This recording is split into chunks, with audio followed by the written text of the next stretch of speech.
Τι είναι αυτό? Εντάξει, είναι λίγο... τα ζήτησες χοντρά να είναι, δεν τα ζήτησες χοντρά να είναι. Τι πάνε εδώ, τη βλέπω να δείτε. Ναι, ναι, ναι. Για πες. Τι είναι, ψυχούλα καλή. Θα κυκλοφορήσω έτσι. Εντάξει, τώρα για αρχή είναι λίγο έντονα. Αυτό όμως σιγά σιγά θα φεύγει. Δηλαδή με το που θα φύγουν οι πετσούλες θα είναι μετά σούπερ. Θα τα δεις και λίγο πιο λεπτά από αυτό. Δηλαδή κυκλοφορεί ο άνθρωπος έτσι. Ναι, κυκλοφορεί. Μάλιστα. Εντάξει, τώρα άμα σου φαίνεται λίγο έντονο, σου λέω είναι τώρα για αρχή ρε παιδί μου. Αγχώνεσαι. Ξέρω εγώ. Λίγο κάπως δεν είναι. Λίγο. Ωραία είναι, γιατί έχουμε. Πάρα πολύ πανέμορφη είμαι, άστο. Δεν έχω γίνει κούκλα.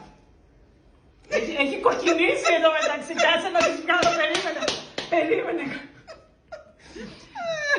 Έλα ρε να, έλα ρε να ρε. Καλά. Ε, Δεν παίζεται. κουκλίτσα μου. Θα με έβαζες να μπει και να σαν καραγιόζη. Έτσι. Κουκλίτσα μου τώρα. Κουκλίτσα μου, αυτό θα στα πεις όμως έτσι. Γιατί? Έτσι, για να μην σε κυκλοφορώ ματιάζουν. έτσι, να μην με ματιάζουνε. Έτσι. Άστο. Θα κυκλοφορώ έτσι. Κοίταξε, διαφορετική θα είμαι. Ορίστε. Καμιά σαν εμένα. Έτσι, καμία. Καλά, υπήρχε περίπτωση να βρεις εμένα και να φοβάσαι το αποτέλεσμα. Όχι, ποτέ. Πού Για ήρθες, να πες και έρθω, εσύ που ήρθες. για να έρθω σε σένα. Πες που Άρα. ήρθες. Πώς με λένε, πες. Αρετούλα μου.